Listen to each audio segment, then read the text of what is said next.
حي على الفلاح. السلام عليكم ورحمة الله وبركاته. الحمد لله رب العالمين. اللهم صل وسلم على رسولك سيدنا مولانا محمد وعلى آل سيدنا مولانا محمد وبارك وسلم. கண்ணியத்திற்கும் மிகுந்த மரியாதைக்கும் உரிய சகோதரர்களே, அல்லாஹு தஆலா குர்ஆன் ஷரீஃபிலே இப்படி குறிப்பிடுகிறான், வலா தக்ஃபு மா லைஸ லக பிஹி இல்முன் இன்ன ஸம்அ வல் பஸர வல் ஃபுஆத குல்லு உலாயிக கான அன்ஹு மஸ்ஊலா.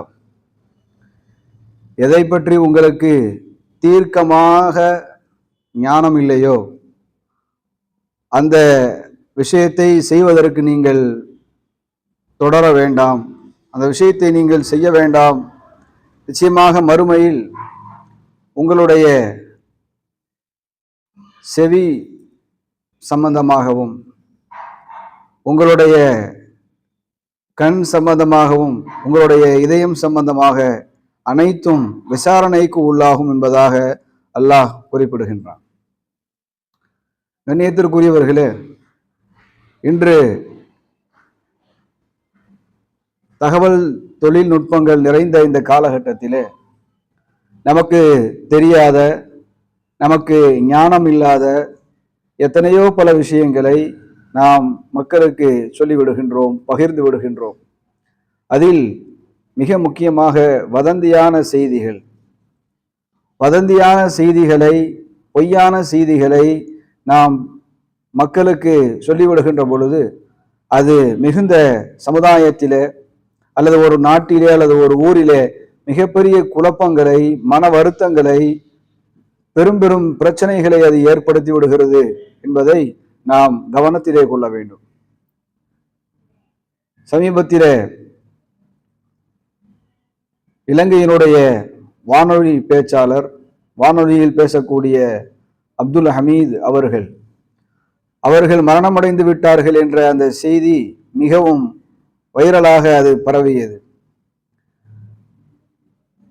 அந்த குடும்பத்தார்களும் அவர்களை சார்ந்தவர்களும் மிகுந்த வருத்தம் அவர்களுக்கு ஏற்பட்டது. மிகப்பெரிய துன்பத்திற்கும் சங்கடத்திற்கும் அவர்கள் ஆளானார்கள் என்பதை நாம் பார்க்கின்றோம். கிட்டத்தட்ட 1983 ஆண்டு முதல் இதுவரை கிட்டத்தட்ட 3 முறை இது போன்று அவர்களுக்கு நடந்திருக்கிறது. யாரெல்லாம் கேள்விப்பட்டார்களோ அனைவர்களும் போன் செய்து அதை உறுதிப்படுத்தி நான் உயிரோடு இருக்கிறேன் என்று தெரிந்ததற்கு பிறகுதான் அவர்கள் அங்கே நிம்மதியாக இருக்கிறார்கள். இது என்னுடைய வாழ்க்கையில் 3 முறை ஏற்பட்டிருக்கிறது என்பதாக குறிப்பிடுகிறார்கள். வதந்தியான ஒரு செய்தியை மக்கள் பரப்புகிற போது சம்பந்தப்பட்டவர்கள் எந்த அளவிற்கு துன்பத்திற்குள் ஆளாகிறார்கள், அவர்களை சார்ந்தவர்கள் எந்த அளவிற்கு துன்பத்தை சந்திக்கிறார்கள், சங்கடத்தை சந்திக்கிறார்கள் என்பதை பரப்பக்கூடியவர்கள், வதந்தியான விஷயங்களை சொல்லக்கூடியவர்கள் சற்று யோசிக்க வேண்டும். யாரெல்லாம் வதந்தியான செய்திகளால் பாதிக்கப்படுகிறார்களோ, வதந்தியான செய்தியால் என்னென்ன வகையான தாக்கங்களும் பிரச்சனைகளும் ஏற்படுகின்றனவோ அத்துணைக்கும் யாரெல்லாம் இந்த செய்திகளை உருவாக்கினார்களோ, யாரெல்லாம் இதற்கு துணையாக அதை பரப்பினார்களோ அனைவர்களும் நாளை மறுமையில் அல்லாஹ்விடத்திலே கேள்வி கணக்கு கேட்கப்படுவார்கள் என்பதை சற்று அவர்கள் மனதில் நிறுத்தி கொள்ள வேண்டும். கண்ணியத்திற்குரியவர்களே, இந்த வதந்தியான செய்திகள் இருக்கின்றது சமுதாயத்திலே மிகப்பெரிய தாக்கங்களை, மிகப்பெரிய சோதனைகளை அது ஏற்படுத்துகிறது என்பதை நாம் புரிய வேண்டும். அல்லாஹ் குர்ஆன் ஷரீஃபிலே சொல்கின்றான், வல்லதீன யுஊதுனல் முஃமினீன வல் முஃமினாத்தி பிகைரி மக்தஸபு ஃபகத் இஹ்தமலு புஹ்தானன் வ இஸ்மன் முபீனா. யார் முஃமினானவர்கள், முஃமினான ஆண்கள் பெண்கள் செய்யாத ஒரு விஷயத்தை யார் சொல்லிவிடுகிறாரோ ஃபகத் இஹ்தமலு புஹ்தானன், அவர் அவதூறை சுமந்து கொள்கிறார், வ இஸ்மன் முபீனா, தெளிவான வெளிப்படையான பாவத்தை அவர் சுமந்து கொண்டார் என்பதாக அல்லாஹ் குர்ஆன் ஷரீஃபிலே சொல்கின்றார். முஃமினானவர்கள், முஃமினான ஆண்கள் பெண்கள் செய்யாத ஒரு விஷயத்தை, அவர்களுக்கு நடக்காத ஒரு விஷயத்தை நடந்ததாக சொல்லிவிடுவது என்பது மிகப்பெரிய அவதூறு, மிகப்பெரிய வதந்தி என்பதாக அல்லாஹ் குர்ஆன் ஷரீஃபிலே சொல்கின்றான். எனவே இப்படி நீங்கள் செய்யாத விஷயத்தை எடுத்து சொல்வது இருக்கிறதே, இது மிகப்பெரிய நோவினை என்பதாக அல்லாஹ் குர்ஆன் ஷரீஃபிலே சொல்றேன். வல்லதீன யுஊதுனல் முஃமினீன, யார் முஃமினானவர்களுக்கு நோவினை தருகிறார்களோ, செய்யாத விஷயத்தை சொல்லி நோவினை தருகிறார்களோ என்பதாக அல்லாஹ் சொல்கின்றான். எனவே கண்ணியத்திற்குரியவர்களே, வதந்தியான விஷயங்களை பரப்புவதை விட்டும், வதந்தியான விஷயங்களை வெளியிலே சொல்லுவதை விட்டும், எந்த விஷயத்தில் நமக்கு தெளிவான ஞானம் இல்லையோ, எந்த விஷயம் உண்மையாக பொய்யாக என்று நாம் எந்த வகையான ஆய்வும் செய்யாமல் ஒரு விஷயத்தை சொல்லிவிடுகின்ற பொழுது அது மிகப்பெரிய பாவம் மட்டுமல்ல, அதை சம்பந்தப்பட்டவர்களுக்கு மிகப்பெரிய நோவினை நாளை மறுமையிலே அதற்கு அல்லாஹ்விடத்திலே கேள்வி கணக்கும் இருக்கிறது என்பதை நாம் புரிந்து கொள்ள வேண்டும். வதந்தியான செய்திகள் இருக்கின்றது, மிகப்பெரிய நிம்மதி என்று சொல்லக்கூடிய அந்த ஒரு மிகப்பெரிய ஒரு அல்லாஹ்வுடைய அந்த கிருபை, ஒவ்வொரு மனிதனும் நிம்மதியாக என்பது அல்லாஹ்வுடைய மிகப்பெரிய அருள்.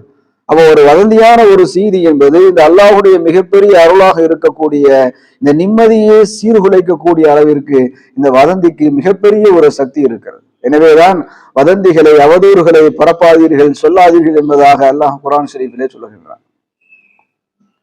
அன்னை ஆயிஷா ரலியல்லாஹு அன்ஹா அவர்கள் சம்பந்தமாக அவதூறு செய்தி, இந்த அவதூறு செய்தியை பற்றி நாம் எல்லோருக்கும் தெரியும். ஆயிஷா ரலியல்லாஹு அன்ஹா அவர்களை பற்றிய இந்த அவதூறு செய்தி வந்த பொழுது எந்த அளவிற்கு நபிகள் நாயகம் ஸல்லல்லாஹு அலைஹி வஸல்லம் அவர்களுக்கு மனதிலே பாதிப்பு ஏற்படுத்தப்பட்டது என்று சொன்னால், கிட்டத்தட்ட 1 மாத காலமாக நபிகள் நாயகம் ஸல்லல்லாஹு அலைஹி வஸல்லம் அவர்களுக்கு மிகப்பெரிய மனக்கவலை ஏற்பட்டது. நபி ஸல்லல்லாஹு அலைஹி வஸல்லம் அவர்களுக்கு மட்டுமல்ல, அன்னை ஆயிஷா அவர்களுக்கும் ரலியல்லாஹு அன்ஹா அவர்களுக்கும் மிகப்பெரிய கவலையும் துன்பமும் ஏற்பட்டது. அவர்களை பெற்றவர்களுடைய குடும்பத்தார்கள், அவர்களுடைய உறவினர்கள், முஃமினான சஹாபாக்கள் அனைவர்களுக்கும் இது ஒரு மிகப்பெரிய ஒரு சோதனையாக அமைந்தது. மிகவும் அனைவரும் கவலை கொண்டார்கள், வருத்தம் கொண்டார்கள் என்பதாக நாம் பார்க்கின்றோம். இப்போ ஒரு அவதூறான ஒரு செய்தி, தெரியாத ஒரு விஷயத்தை, அங்கே என்ன நடந்தது, என்ன செய்தார்கள், எப்படி, அந்த எந்த ஒரு விஷயத்தையும் தெரியாமல் அது மேலோட்டமாக ஒரு விஷயத்தை பார்த்துவிட்டு ஒருவன் சொல்லிவிட்டான். அதை தொடர்ந்து மற்றவர்கள் அதை பரப்பி விட்டார்கள், அதை நம்பிவிட்டார்கள். அது எவ்வளவு பெரிய தாக்கத்தை ஏற்படுத்தியது. அல்லாஹ்வுடைய தூதருக்கும் அவர்களுடைய குடும்பத்தார்களுக்கும் சஹாபாக்களுக்கும் மிகப்பெரிய நோவினையாக, மிகப்பெரிய மனச்சங்கடமாக அது ஆகிவிட்டது என்பதை நாம் பார்க்கின்றோம். அதற்கு பிறகு அல்லாஹு தஆலா அன்னை ஆயிஷா ரலியல்லாஹு அன்ஹா அவர்கள் பரிசுத்தமானவர்கள் என்பதாக கிட்டத்தட்ட 10 ஆயத்துகளின் மூலமாக அல்லாஹு தஆலா அந்த பரிசுத்தம் என்று அன்னை பரிசுத்தமானவர்கள் என்று இறங்கியதற்கு பிறகுதான் அனைவரும் நிம்மதி அடைந்தார்கள் என்று நாம் பார்க்கின்றோம். கண்ணியத்திற்குரியவர்களே, அப்படியானால் ஒரு அவதூறான ஒரு செய்தியை பரப்புவது என்பது சம்பந்தப்பட்டவர்கள் அனைவர்களையும் மிகப்பெரிய துன்பத்திற்கு உள்ளாக்கக்கூடிய ஒரு மாபாதக செயலாக, ஒரு மிகப்பெரிய கெட்ட ஒரு செயலாக இந்த வதந்தி இருக்கிறது என்பதை நாம் புரிந்து கொள்ள வேண்டும். வதந்தி இருக்கிறது மிகவும் வீரியம் நிறைந்த ஒரு விஷயம். எந்த அளவிற்கு என்று சொன்னால், சாதாரண மக்களை அது போராட துவக்கிவிடும், போராடுவதற்கு தூண்டிவிடும், போராடக்கூடிய மக்களை ஒன்றுமில்லாமல் ஆக்கிவிடும். அந்த அளவிற்கு ஒரு வீரியம் மிகுந்த ஒரு விஷயம்தான் இந்த வதந்தி. எனவேதான் வதந்தியான விஷயங்கள் ஒருபோதும் மார்க்கம் அதை அனுமதிப்பதில்லை. உஹது யுத்தத்திலே நபிகள் நாயகம் ஸல்லல்லாஹு அலைஹி வஸல்லம் அவர்கள் கொல்லப்பட்டு விட்டார்கள். உஹது யுத்தத்திலே நாயகம் அவர்கள் கொல்லப்பட்டு விட்டார்கள் என்பதாக ஒரு வதந்தியான ஒரு செய்தியை குஃபார்கள் கிளப்பி விட்டார்கள். இதை கேட்ட மாத்திரத்தில் மிகவும் அருமையாக போர் புரிந்து கொண்டிருந்த, மிகவும் வீரதீரமாக செயல்பட்டு கொண்டிருந்த சஹாபாக்கள் அப்படியே சுணங்கி போனார்கள், அப்படியே பின்வாங்கி விட்டார்கள், மிகவும் சோர்ந்து விட்டார்கள் இந்த செய்தியை கேட்டவுடன். வதந்தியான ஒரு செய்தியை கேட்டு மிகவும் வீரதீரமாக செயல்படக்கூடியவர்கள் அந்த அவர்களுடைய செயலை, அவர்களுடைய வீரதீர செயலை அது ஒன்றுமில்லாமல் ஆக்கிவிட்டது. அந்த அளவிற்கு இந்த வதந்திக்கு சக்தி இருக்கிறது.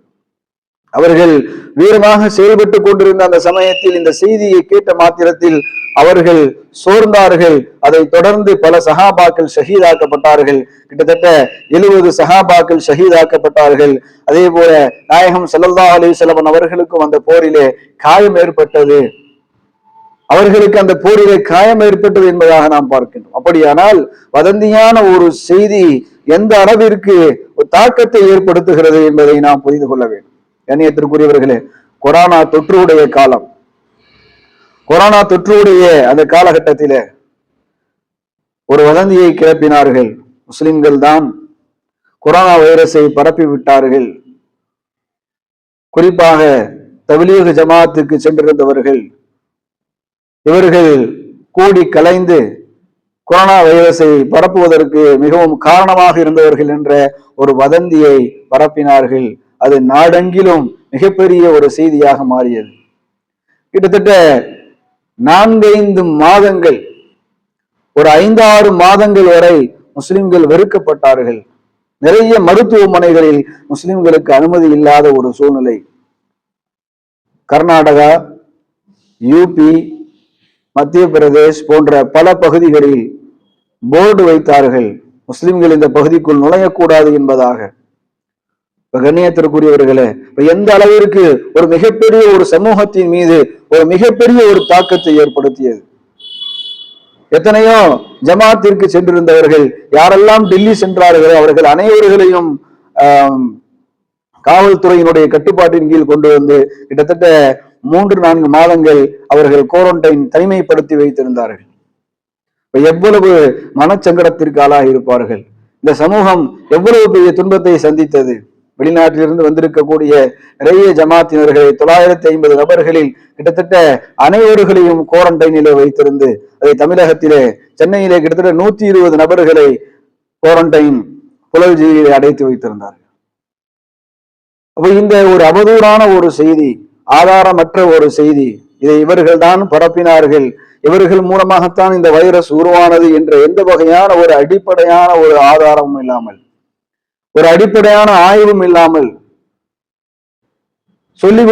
சொல்லிவிட்டார்கள், பரப்பி விட்டு விட்டார்கள். இதை இந்தியா முழுக்க பல பகுதிகளில் முஸ்லிம்களின் மீது பலரும் வெறுப்பு கொள்ளக்கூடிய ஒரு சூழ்நிலை இந்த வதந்தியான ஒரு செய்தியால் ஏற்பட்டது. அதற்கு பிறகு பல ஆதாரங்கள், பல வகையான விஷயங்கள், கோர்ட்டினுடைய மிக முக்கியமாக கோர்ட்டினுடைய தீர்ப்பு, இவர்களுக்கும் இந்த நோய் பரவுதலுக்கும் எந்த சம்பந்தமும் இல்லை, நோய் பரவுவதற்கு இந்த முஸ்லிம்கள் தப்லீக் ஜமாத்காரர்கள் காரணமே இல்லை, நீங்கள் அவதூறு பரப்பி விட்டு விட்டீர்கள் என்று நீதித்துறை காரி துப்பியதற்கு பிறகுதான், யாரெல்லாம் பரப்பினார்களோ அவர்கள் மீது நீதித்துறை காரி துப்பியதற்கு பிறகுதான் அமைதியானார்கள். கண்ணியத்திற்குரியவர்களே, அப்ப இந்த அவதூறான ஒரு செய்தியை பரப்புவது என்பது எந்த அளவிற்கு மிகப்பெரிய தாக்கங்களை சமூகத்திலே ஏற்படுத்தும் என்பதை நாம் புரிந்து கொள்ள வேண்டும். எனவே அவதூறான செய்திகளை, வதந்திகளை தயவு செய்து நாம் பரப்புவதை விட்டும் நாம் நம்மை தற்காத்துக் கொள்ள வேண்டும்.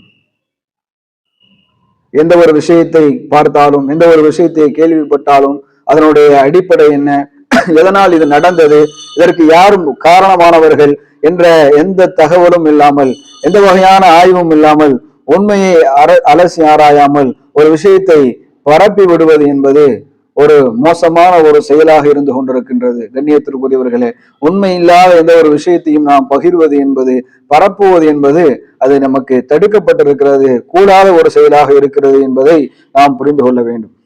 நபிகள் நாயகம் ஸல்லல்லாஹு அலைஹி வஸல்லம் அன்னவர்கள் காலத்திலே ஒரு சஹாபி அவர்களை நாயகம் ஸல்லல்லாஹு அலைஹி வஸல்லம் அன்னவர்கள் ஜகாத்தை வசூலித்து வருவதற்காக அனுப்பினார்கள். ஆனால் இந்த சஹாபி அவர்கள் அங்கே போய்விட்டு அந்த ஊர்க்காரர்கள் எல்லாம் திரண்டு நிற்பதை பார்த்துவிட்டு எதற்காக நிற்கிறார்கள் என்ற எந்த வகையான விஷயம் அவர்கள் தெரிந்து கொள்ளாமல், நம்மை கொல்லுவதற்காக நிற்கிறார்கள், இந்த ஊர்க்காரர்கள் நம்மை கொல்ல திட்டமிட்டிருக்கிறார்கள் என்பதாக அவர்கள் விளங்கி கொண்டு வந்து இப்படி சொல்லிவிட்டார்கள், எங்களை கொல்லுவதற்காக அவர்கள் நிற்கிறார்கள் என்று. அல்லாஹ் தஆலா சொன்னான், யா அய்யுஹல்லதீன ஆமனூ இன்ஜாக்கும் ஃபாஸிகும் பினபையின் ஃபதபையனூ, முஃமின்களே, ஒரு தீயவன் யாராவது வந்து உங்களிடத்திலே ஒரு செய்தியை கொண்டு வந்தால் அதை நீங்கள் தீர்க்கமாக விசாரித்துக் கொள்ளுங்கள், இல்லை என்றால் அறியாமையினால் குற்றமற்ற ஒரு சமூகத்தாருக்கு நீங்கள் தீங்கு செய்து விடலாம். நீங்கள் கை செய்யப்படுபவர்களாக ஆகிவிடுவீர்கள் என்பதாக அல்லாஹ் குர்ஆன் ஷரீஃபிலே சொன்னார். அப்போ அதற்கு பிறகு நாயகம் ஸல்லல்லாஹு அலைஹி வஸல்லம் அவர்கள் விசாரித்ததற்கு பிறகு அவர்கள் ஜக்காத்தை கொடுப்பதற்காக இவர்களை வரவேற்பதற்காக நின்றிருந்தார்கள் என்பதை புரிந்து கொண்டார்கள். எதற்காக நிற்கிறார்கள் என்ற அந்த எந்த வகையான விசாரணையும் இன்றி ஒரு தகவலை சொல்லி நாயகம் நம்பியிருந்தார்கள் என்று சொன்னால், அதற்கு எதிர்வினை ஆற்றியிருந்தார்கள் என்று சொன்னால் ஒரு மிகப்பெரிய கை சேதம் அங்கே நடந்திருக்கும். எனவே எந்த ஒரு விஷயத்தை நாம் கண்டாலும் சரி, எந்த ஒரு விஷயத்தை நாம் கேள்விப்பட்டாலும் சரி, யாராவது நம்மிடத்தில் ஒரு தகவலை கொண்டு வந்தால் நாம் அதை முழுமையாக விசாரிக்க வேண்டும். அதற்கு பிறகுதான் அதை நாம் ஒரு முடிவெடுக்க வேண்டும். எப்படி விசாரிப்பது என்பது குர்ஆன் ஷரீஃபில் அல்லாஹ் இப்படி சுலைமான் அலைஹிஸ்ஸலாத்து வஸ்ஸலாம் அவர்களுடைய சம்பவத்தை பதிவு செய்திருக்கின்றான். ஒருமுறை தங்களுடைய அரசவையிலே சுலைமான் அலைஹிஸ்ஸலாம் அவர்கள் உட்கார்ந்திருந்தார்கள். அப்பொழுது ஹுதுஹுது பறவையை காணவில்லை.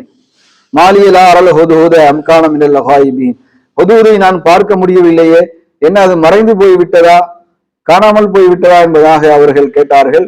ஹுதுஹுது பறவை தாமதமாக வந்தது, வந்து ஒரு விஷயத்தை சொல்லியது. அந்த நாட்டிலே ஒரு பெண் அரசாட்சி செய்து கொண்டிருக்கிறார்கள், அவர்கள் அனைவர்களும் சூரியனை வணங்கி கொண்டிருக்கிறார்கள் என்பதாக அந்த ஒரு செய்தியை அந்த ஹுதுஹுது பறவை வந்து சொன்னது. அப்பொழுது சுலைமான் அலைஹிஸ்ஸலாம் அவர்கள் சொன்னார்கள், கால சனந்துரு அசதக்த அம் குன்த மினல் காதிபீன், நான் விரைவிலே கண்டுகொள்வேன் நீ உண்மை நீ சொல்லுகிறாயா அல்லது பொய் சொல்லுகிறாயா என்பதை நான் விரைவிலே கண்டுகொள்வேன் என்பதாக சொன்னார்கள்.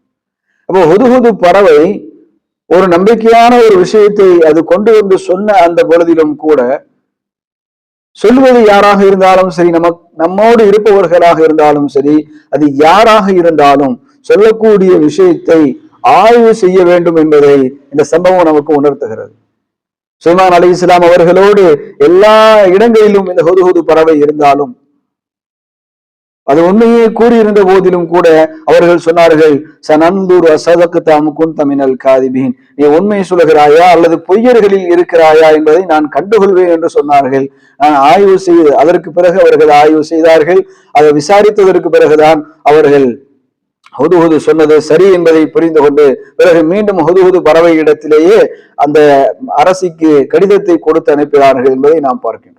அப்போ யார் ஒரு செய்தியை கொண்டு வந்த போதிலும் சரி, தெரிந்தவர்களாக தெரியாதவர்களாக வெளியூருக்காரர்களாக யாராக இருந்தாலும், நமக்கு நம்பிக்கையானவனாக இருந்தாலும் கூட ஒரு செய்தியை சொல்லுகிற போது அது உண்மையா பொய்யா என்பதை ஆய்வு செய்யாமல், அதை உறுதிப்படுத்தாமல் நாம் விஷயத்தை பிற மக்களுக்கு சொல்லிவிட்டோம் என்று சொன்னால், அதை பகிர்ந்து விட்டோம் என்று சொன்னால், நாம் மிகப்பெரிய அல்லாஹுடைய தண்டனைக்கு உள்ளாக நேரிடும் என்பதை நாம் புரிந்து கொள்ள வேண்டும். எனவே கண்ணியத்திற்குரியவர்களே, பொய்யான விஷயங்களை பரப்புவதை விட்டும் வதந்தியான விஷயங்களை பரப்புவதை விட்டும் அல்லாஹு தஆலா நம் அனைவரையும் பாதுகாப்பானாக. வாஹிர் தாவானா அல்ஹம்துலில்லாஹி ரப்பில் ஆலமீன். அஸ்ஸலாமு அலைக்கும் வரஹ்மத்துல்லாஹி வபரகாத்துஹு.